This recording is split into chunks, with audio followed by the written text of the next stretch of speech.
Mere Conservatism.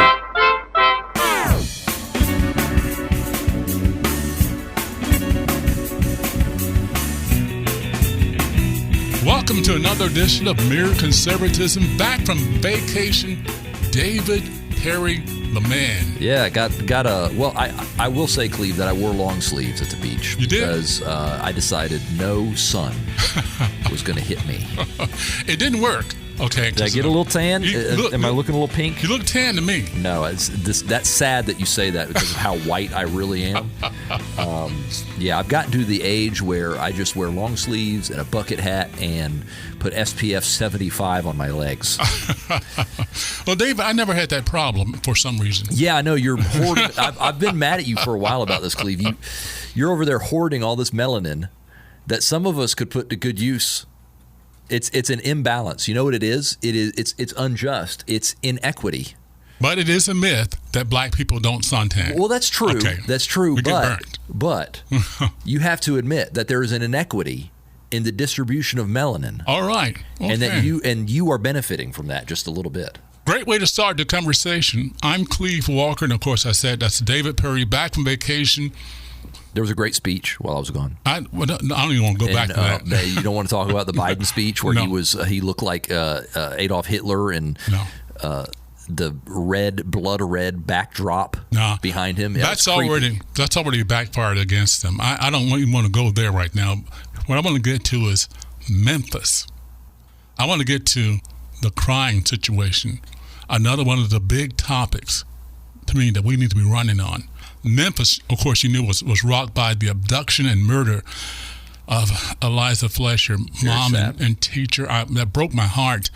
The suspect, Cleotha Henderson, of course, now charged with first-degree murder, he had served only 20 years of a 24-year sentence for kidnapping. So he didn't serve that complete sentence. He was out. He served for 20 years, though. He did serve a lot of it. Got out. Got out in time to commit murder. Or how about that? So he did the same crime again. Same crime. Kidnapping. Except he added murder to it. And again, it just hurts my heart. Now, another 19-year-old repeat offender was arrested and charged with killing 4 folks, injuring 3 others in that rampage Wednesday afternoon in Memphis. His name was Ezekiel Kelly. Again, he was sentenced to 3 years in prison, but was released in March 2022 after serving just 11 months of his sentence. Now, what is wrong with this picture, and what does it tell you about Democrat policies on crime? Well, it seems like these guys are not serving their full sentences. Yeah, that's a pattern. That's a pattern. They're getting out early. Mm-hmm. Democrats think that jails are overpopulated, and so I think that they have incentive to get people out faster than maybe they should. Maybe? Yes. I'm being generous here. Very facetious to me. Listen, this is repeated over and over again in major cities and mostly where Democratic mayors or these progressive DAs are in power. We got to talk about this. I mean, when I say we, the GOP, we've got to push this. They are releasing havoc on our cities. Yeah, well, unfortunately, Republicans have taken up the over-incarceration refrain in many cases. And really, Trump didn't do himself any favors when he did this policy about nonviolent drug offenders. What did he call it? Remember when he started excising people's sentences or getting people out early and things like that, and that's not this. Now that's not violent crime necessarily, but in a lot of cases, the people that are in jail for a long time for drug offenses, they actually do have violent offenses. They just pled down to possession or whatever it is they're currently in for. This is a little different. This is not quite what's happening now. The examples of the people that Trump wanted out was like the gal who got out on a drug offense and started her life all over again. You know what I'm saying? Yes. This is a situation where you have progressives who have decided they're going to get black people out of prison either by not arresting them in the first place. In other words, you got to really do something humongous, or when you get in there, there's no cash bail in the second place, or just sentences that are artificially low. A lot of people are getting out without really going to jail at all. And my these point. days. That is definitely happening. These are Soros-backed DAs for the most part, but there are others who are not, who have a philosophy. The way to get equity is just not to arrest so many people, especially of color. And I'm saying this as a black man, okay? Yeah. And you're sending a signal. They're lower. Again, we go back to the inequity discussion. Just like you hoard melanin, there's an inequity, they say, in how crime is punished, because the quotas say there's a higher percentage of people of color in prison. And there are. The reasons for that is because there's a higher percentage of crimes committed by people of color. And that's a fact. Fortunately, that's the case. Disproportionately, that is true. And there are factors behind that, but this ain't the answer. So you want to address the factors behind it. Right. You don't want to just what they do is they go to the end. They go to the result, and they say, we just need to make the result the same. Right. And they don't actually talk about what feeds into that and fixing the root problems of fatherlessness and poverty, right, and poor education, all kinds of things that go into folks living a life of crime, unfortunately. And they believe in this over-incarceration thing. Part of it is equity, and part of it is they just think that it's a shame that in America the free, quote unquote, that we have so many people in prison. And they don't connect the dots that I wonder why we're such a free country and we're so peaceful and we're so prosperous. Maybe it's because we keep our criminals in jail instead of letting them out to continue this life of crime. Because unfortunately, a lot of people, they have a lifestyle of crime. Right. And they're repeat offenders over and over again, and this unfortunately tends to happen, and we're seeing this here. Well, now, and see, here's the thing. A lot of folks are afraid to talk about this because it does seem like a majority of the offenders are people of color. Now, the victims are not just white like they were in this case. The victims are also, by and large, people of color. And that was my main point I was trying to get to, and you always beat me to it, is the policies, they're hurting everybody, but they're especially hurting people of color. Yeah. We're saying, hey, we want to help you guys. We want to be equitable. We want to have justice. Most of these people go back into the black community, the gang leaders, the gangbangers, and it is people of color who suffer most from this foolishness. And so the left, they like to have compassion on the criminals. Yeah. And they lack compassion for their victims. Yeah. So this is something the GOP needs to keep front and center. Again, not just as a campaign issue, but because people are dying as a result of these policies. They're dying, folks. Doesn't get any worse than this. Lawlessness begats this. Anyway, that probably is the thing that I did cry when I saw the picture. I had tears. I didn't just saw, but I couldn't hold back when I saw the picture of this mother of 2, and so sad. It didn't have to be. It did not have to be. There are tragedies in life, but the progressive policies are bringing to pass tragedies that don't have to be.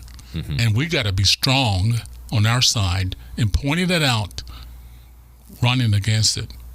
Major cities, David, across the country are deciding to close schools and send students home early. Guess why? Monkeypox. Nope. That's a good guess, though. Not at all. What is? It's in cities like Philadelphia, Baltimore, and Cleveland. They're getting them out early because heat waves are affecting regions across the nation. It's too doggone hot in school buildings, and they don't have enough power, AC, to keep it going.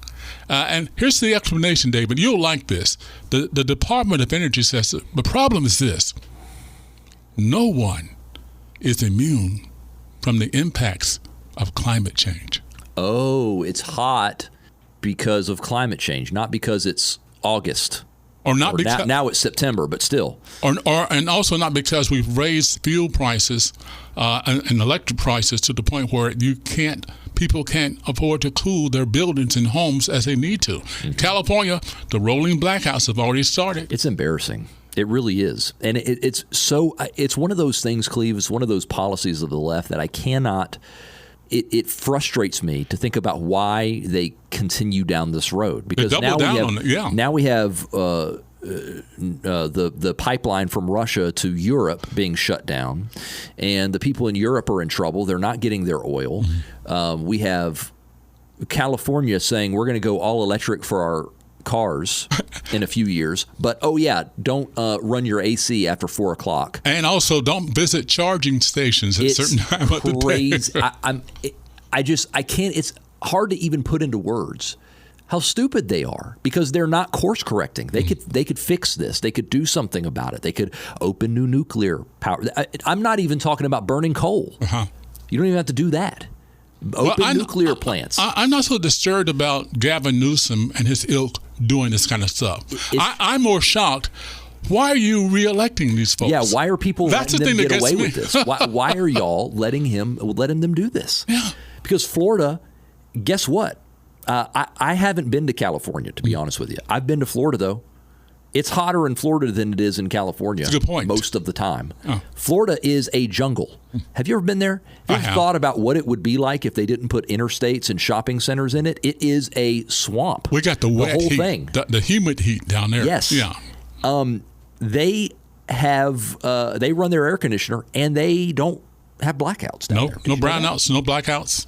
No, they actually have power. Gavin had to issue a notice. He went on TV for California saying, please don't, around 4 in the afternoon, please kind of dial it back. It's crazy. Yeah. And guess what? In Florida, they even have Disney World, just like in California, they have Disneyland. So Florida it's almost like Florida is California, except with electricity. And except for having a governor with sense. Yeah, it's amazing to see what people are letting the government get away with. I am shocked that California is getting away with telling people they can't run their AC, or they have to turn it up to 78 or something after 4 o'clock. Oh, and don't use any large appliances. Don't run your dishwasher. Don't run a microwave. What? Any of that. It's crazy town. This almost sounds like something from the satire site, which Babylon Bee. Babylon Bee. This doesn't sound like reality. They set a goal, how many years that they're going to go to all electric vehicles? I think it's 2030. Right. I mean, it's right around the corner. And here, you don't have enough electricity to cool your homes and schools. Yeah. It's bizarre. And again, I'm not even saying, if you want to be green and want to be zero emission, why are you not building nuclear power plants all over the state? If that's really your goal, it's clean energy. It doesn't make sense. And I don't even think that's necessarily a good goal. Mm-hmm. I like the gas-powered cars. Mm-hmm. But if we're going all electric, you're going to need something to power that, and windmills ain't going to do it, as we can see. Well, here's somebody who might agree with what you just said. A world leader, as a matter of fact, the new Prime Minister of England. Her name is Liz Truss, David. And she's about to end her nation's ban on fracking. There's been a ban on fracking there. Really? She's about to end it, opening the door to domestic shale gas production amid a European energy crisis that you're just talking about. In other words, hey, this ain't working, folks. So this new gal coming in has already started off saying, hey, we're going back to fracking. Mm-hmm. Forget about that green stuff. We need power now.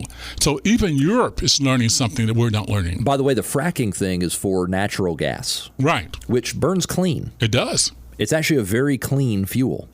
The environmental impact is the actual fracking process that they worry about. This is the problem with the green agenda. They basically have two things that they like: solar and wind. Right. They love it. They don't like hydroelectric because you have to dam up a river to do it. They don't like nuke power because I guess they think there's a risk of a meltdown or something like that, which I guess there is, but nuclear power is very safe. We know what to do with it. Right. Okay. They don't like, obviously, coal. They don't like natural gas because of how you get it out of the ground. Also, it has the word gas in it. So they're not that smart. They actually think that that's polluting when you burn it. Gas bad. Yeah, gas equals bad. It's like Orange Man bad. They don't know. They just think that it is. So the environmental plan for energy, it's not practical. It's not going to work. And it, again, boggles my mind that we have allowed them to set this agenda for the entire West. By the way, India and China, they haven't succumbed to this. Not at all. They're burning coal and they're doing everything they can. Nor is Russia. Yeah. Nor is Russia. But the West, all over Europe, and all over the United States and Canada, they are. And it's nuts. And I don't know why we're hamstringing ourselves, and we're letting them hamstring us and hurt us this way. Well, they're deceived. They actually believe we can have a green world overnight and turn on to these alternate fuels, and look what's happened. Now, this is why I get really mad, because if Trump were in power, if we were still the energy juggernaut that he had made us to be, we would be in a wonderful position. We could be saving the world right now. Ending wars. And I say that, I'm not being hyperbolic. No, I know. I mean it. We could be saving the world right now if Donald Trump was president with our energy production. Yeah. But instead, the world is under the gun of Russia. Remember when Trump told Germany that they were too dependent on Russia? Like they yesterday. needed to stop that? Like it was yesterday. Everybody laughed at him? Yeah. And look now. They're not laughing now. He was right again. They're not laughing now. And anyway, so we need to run on that as well. That's a huge issue. It's affecting our lives. It's destabilizing the world. And it's doing something else, David. It has put China in the driver's seat. China, that's one of the worst outcomes. That is the worst outcome, because China, to me, not Russia, China is the one waiting in the wings to supplant this nation as the world superpower. And they're looking pretty close to it right now, to me. And this environmental thing, which they never bought into, is one of the main reasons they could win if we don't stop this now. Yeah. The world is in a very precarious position with the world powers that are kind of jockeying for position right now. Right. And I think that, unfortunately, we could be poised for world war.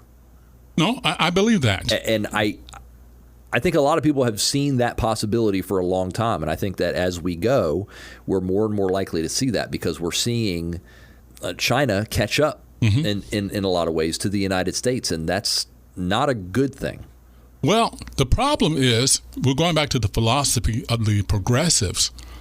A strong America, in your opinion and my opinion, is a good thing. A strong America, in their opinion, is a bad thing. It's unfair. It's not equitable. I'll say it again. When America is strong, the entire world benefits. There's more stability. Israel is safe, for one thing. And when we're weak, we see what happens. And that's historically correct. I mean, you can look at historically what led to world wars in the past, and see that that it was the United States. Let me say it this way: there was a lot of parity in the world as far as power, instead of the United States being extremely powerful with their military. And the only way you can be powerful with your military is if your economy is strong. That's why our economic issues and trade and stuff like that is a national security issue, because you cannot have the world's most powerful military and defend yourself from the world and really prevent war because you have a position of strength. You can't do that unless you have a very, very powerful economy that is producing. And we're hamstringing ourselves here. We still have a great, powerful economy. It is powerful in comparison to the rest of the world, but it could be better. Yeah. We certainly hurt ourselves with our policies. Well, if we continue the policies now, we will not have the economy you're talking about. We can be overtaken by China. It can happen. If we continue to embrace socialism, we will not be the economic juggernaut that America has been, because you can't under socialism. Mm-hmm. Socialism does not work. Mm-hmm. I mean, why can't we learn that, David? Why can't that? I know we don't teach it in schools. How can we learn that as a people? It doesn't work. It sounds good. Everybody had the same. Everybody be blessed. And by the way, you can only have socialist programs like universal health care and stuff like that on the back of capitalism. That's the only way it can happen. Yeah. I told somebody that the other day, David. I said, there has not been a cancellation of student debt. Student debt hasn't been canceled because you can't do that. It has just been passed on to somebody else. Mm-hmm. The debt is still there. It's not the students anymore, but it is your debt and it is my debt. So this idea that debt can be canceled and everybody can be free, stupid. The government comes in and is like, oh man, oh no, there's a student loan crisis. LOL. How did that happen? Here's a Band-Aid. I wonder how that could have happened. Yeah. Oh, it was probably you, the government. They call student loans. I don't know if we've thought about this yet. They call these student loans. They call it predatory lending. Have you heard that term? That I've heard. They talk about the fact that these student loans is predatory lending. Mm-hmm. And I'm looking at the government going, my brother, you made the loan. If it's predatory lending, stop it. You're the predator. All right. Also, maybe stop and look at some of the costs of college and see if these things are realistic. It's because and the student loan cancellation is gonna just jack that price of college up. Why not? Georgia Republican Senate candidate Herschel Walker reacted Wednesday to his rising poll numbers, which are now pacing even with or above incumbent Democratic Senator Warnock ahead of the midterms. Now, Walker, who of course is a former Georgia Bulldog, he's saying that media coverage so far has been deferential to his opponent, but that the latest polls show that his positive and contrasting message is finally breaking through. What say you, David? What's your feeling on this? Well, I say that I've been looking at the Herschel Walker campaign and saying, "Oh no, baby, what is you doing?" I'm like, what is going on with the Herschel Walker campaign? He was getting bad advice. I've been saying that for months, and I still think that there are things that they should be doing that they're not doing. However, with polling, and I've heard this from a few different places, some pollsters, some people who read polls, and I'm sorry I can't source those right now because I've forgotten names and places I've seen this, but they've talked about the idea that Democrats and the left have been energized early in this election cycle because of the Dobbs decision and things like that. So polling early has favored Democrats. This is what they're saying. Mm-hmm. Polling has favored Democrats more than it will in reality because they are energized early.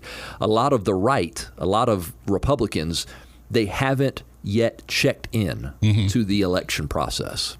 So here we are. School has started. We are officially in fall, I guess. It's still very hot in Georgia, but we call it fall when September and football starts. The Republicans are going to start to be engaged. It's going to start to happen, and you're going to start to see polls shift, and that's exactly what you're seeing in polls all over the country. There is a little bit of a poll shift. So I don't know what's going to happen in these races, but I do think that it does ring true to me that Republicans have been a little late to get engaged in the election this year, and Democrats came early. So we'll see how things change. I think that the Herschel Walker campaign could be doing a lot of things differently, and I hope that in the next few months they will. Part of me was thinking, it is still early. Maybe they're holding a few things to hold back on Senator Warnock, but I really hope to see Herschel pull ahead. Well, I got a prediction. I believe they're going to try just shy of the election time to get an indictment on President Trump.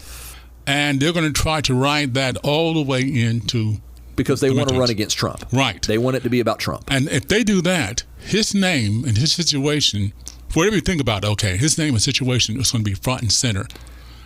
It's going to drive Democrat turnout. Exactly. So don't be surprised to hear that. Now, it's bogus. Okay, let's go ahead and say this right now. It's totally bogus. And I don't think in the end they will get him, but they can get an indictment. Well, we didn't talk about Joe Biden's speech, but part of what he's doing there and part of what they're doing with Mar-a-Lago, now leaking things about Trump, it's Joe Biden saying, drip. Yeah. It's Joe Biden saying, look at him. You got it. Don't look at me, look at him, which if he really wants to do that, he shouldn't be giving speeches, but that's neither here nor there. This is their strategy. What you're saying is what they want to do. They want to make it about Trump because they can get their people to turn out to vote against Trump. They're not going to get as many people to come out to vote for Joe Biden's policies. It's just not going to happen. Yeah. So if it becomes about Joe Biden and the Democrat policies, Democrats are not going to win. If it becomes about Donald Trump, and whose side are you on, Trump's or America's? Democrats will turn out for that because that's the message they're giving right now. You can either be for Trump or you can be for our democracy. So when they get him back in the news with an indictment or something close to it or some bombshell that will leak out and infer something. That's their ticket. And there's one other thing they want, Cleve. What's this that? goes back to the Biden speech, which you didn't want to talk about, but I'm doing it anyway. Go ahead. It's bait. It's bait. Oh, yeah. Okay. It's bait for the right. What have they been talking about for a year and a half up until the Donald Trump Mar-a-Lago raid? January 6th. Right. They've been talking about it for a year and a half. It happened one day. It delayed business in Washington for a few hours, and then everything happened the way it was supposed to. But they've been milking it. They've been running on that. They've been talking about the insurrection. They want another one. Mm-hmm. They want a real one. They want violence from the right. They want a real one. Badly that they are trying to incite. I really believe that they want that. I agree. And Joe Biden will, out of one side of his mouth, say, you can't fight the government with AR-15s. You need F-15s. Mm-hmm. But out of the other side of his mouth, he'll say, our country was almost overthrown on January 6th when nobody was armed. Yeah, they do want one. It doesn't make any sense. I agree with you. Yeah. They want a genuine, or they want at least an incident, some loony. Yeah, anything loony, that they can. Right. That's what January 6th was. Yeah. It was an incident that then they turned into something else. They want something like that, something big that they can point to. And we must not take up the bait. Don't take the bait. We must not do that. We cannot ignore it completely. But we cannot take up the bait and rise up in rage and anger like they are, for example. So everything they accuse us of, they do. It's just an amazing thing. It's true. Great point, David. Again, this conversation can be heard anytime folks like. How? Check it out on Apple Podcasts. Get it on iTunes, on Stitcher. You can get it on Spotify, Facebook, YouTube, all over the place. We're everywhere, Cleve. Everywhere. If you're getting a brand new iPhone, hey, listen to us on it, okay? Mere conservatism. Listen, the battle is not over with yet. Keep the faith, all right? David Perry, Cleve Walker, have a great day and join us next time for another edition of Mere Conservatism.